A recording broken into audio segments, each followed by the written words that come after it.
To become champions in Formula One, there are a lot of moving parts. You need the right team, the right design, reliability, and top drivers. That's why it's too early to count Mercedes out of the title fight this year. They may have had a rough start, but things are beginning to turn around for the reigning Constructors' champions. So, how have Mercedes been able to bounce back from a disappointing start? And could they have found the sweet spot for their car with the FIA's new technical directive? Stay tuned as we dive into how Mercedes are launching a fresh campaign to catch up with the leaders. A bumpy start. Coming off from the drama-filled finale to last year's season, Hamilton was fired up and ready to go. The race in Abu Dhabi was so controversial that caused an FIA investigation, the race director to lose his job, and almost saw Mercedes take the issue to court. But at the end of the day, there was nothing Hamilton or Mercedes could do to change the fact that the history books will show Max Verstappen as the 2021 world champion.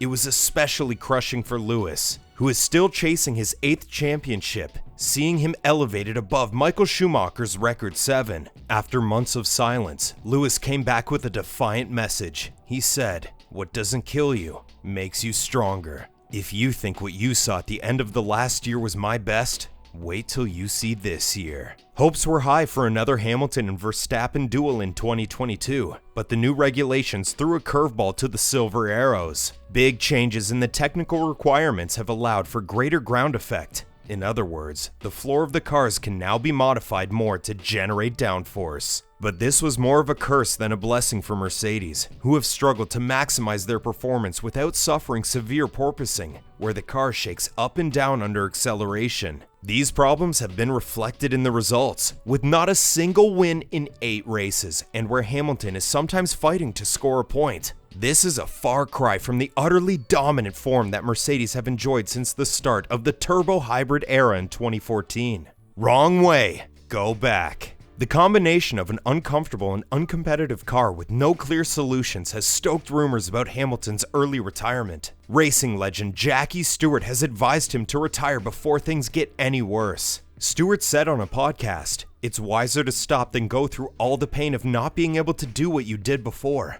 I would like to see him resigning now. The man himself has made clear that he's not going to go down without a fight. But how much can Hamilton really withstand? In Azerbaijan, things reached a new low for the team where Hamilton was seen struggling to get out of his car after the race. The cause was the ongoing issue of porpoising, which no modern F1 driver has ever had to deal with. Hamilton made comments after the race, and these had fans worried about his future. He said, "I'm sore. There were a lot of moments where I didn't know whether I was going to keep the car on track. I've never had to think about that too much as a racing driver." For Mercedes, this felt like 1 step forward and 2 steps back. At the Spanish Grand Prix, just a few races ago, they were confident that they had porpoising under control. George Russell was able to clinch a podium and even held off a charging Max Verstappen for more than a couple of laps. And Hamilton impressively jumped up to P4 after starting at the back of the grid. That's what gave team boss Toto Wolff belief in his team's chances again. He said, "Can we fight for the world championship? We bet we can. We are absolutely pushing flat out in order to bring us back into the game." But the car's poor performance in Azerbaijan had many wondering if they really had solved their fundamental issues. Bouncing back. This time last season, Mercedes had 262 points and were leading the championship. This year, they have just 188 points and are behind both Red Bull and Ferrari. But with 13 rounds still to go, there's still hope. And after their performance in Canada, even Hamilton might be starting to believe again. The Canadian Grand Prix finished with Mercedes scoring the same number of points that they did in Azerbaijan, but the feedback was completely different. A chaotic qualifying and wet conditions meant that the front 2 rows were split between 4 different teams. Hamilton was able to get his Mercedes up to P4 in qualifying and proved that the car had good race pace too. He fought hard to gain a position before the checkered flag and finished on the podium in P3. What the 7-time world champion was most pleased with was how the team adjusted throughout the weekend. In free practice on Friday, he had been complaining about the balance of the car, but after the race, he felt that the hard work of the team had paid off. He said, "To have a strong race today just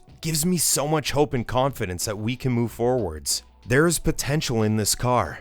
It's different to a win, but I think it feels as good as that." Lewis might have been happy, but his boss Toto Wolff was careful not to get too ahead of themselves and to take the season one race at a time. Next up on the calendar is their home race in Silverstone. Ahead of the weekend, the Austrian said, "Silverstone was good to us in the past, and the circuit is smoother than the last 3 ones, but it's not Barcelona, so now we should manage our own expectations."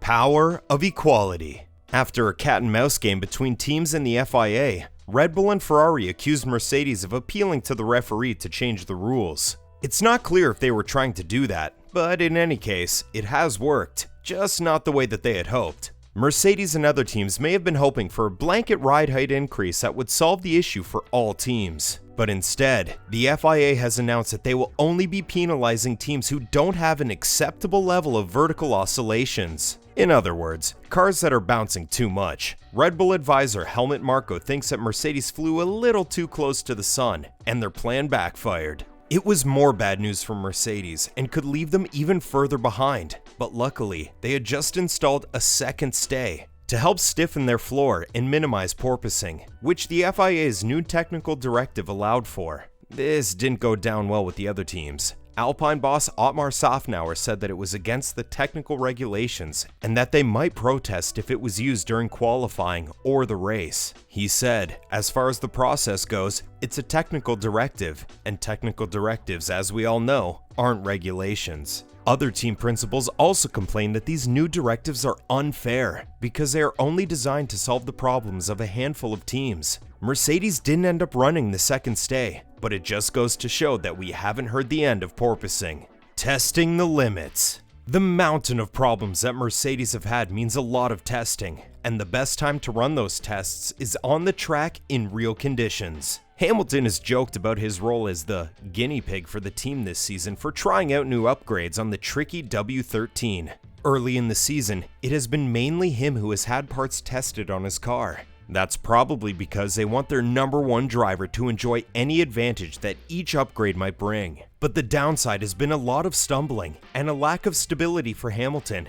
In Canada, he joked that he had done his part now. He said, maybe in the second half of the season, George can do the experiments. This could be one reason that Russell has so far been a class above Hamilton by almost every metric. Russell has finished ahead of Hamilton in 7 out of the 9 races so far. In qualifying, it has been more even, with Hamilton finishing higher in 4 out of 9 sessions. Thankfully for Lewis, after Canada, their major testing days might be behind them. It looks like the team have finally ironed out a lot of the kinks. Toto Wolff thinks that after the Spanish Grand Prix, they got to the bottom of the porpoising, and now they're just fine-tuning solutions about the stiffness of the car. The cars are all simply too stiff. The curb ride is bad, the bump ride is bad, and I would say that now, with dissecting this problem, we can tackle it better, he said. But with these kinds of statements, it's hard to know whether this is a legitimate problem or it's a political move to try and sway the FIA. In a sport where regulations and rules are the most important of all, the referees are always being pulled in different directions.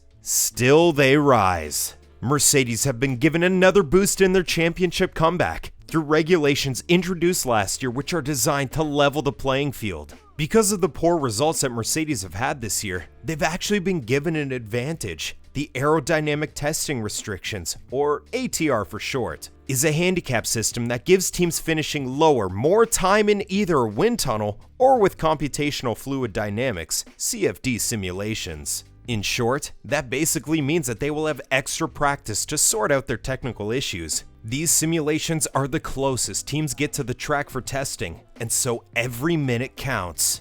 The handicap is based on the difference between where teams finished last season and their current position in the standings. Because Mercedes have dropped 2 spots down to 3rd, it means that they have 80% of the aero testing time, as opposed to 70% last year. While their rivals Red Bull and Ferrari have less because their positions have improved. Nobody knows how much of an impact this testing time will have, but it's the best shot Mercedes have right now for continuing to close the gap with their 2 rivals. If they can end the season on top, it would be one of the greatest comebacks that Formula 1 has ever seen.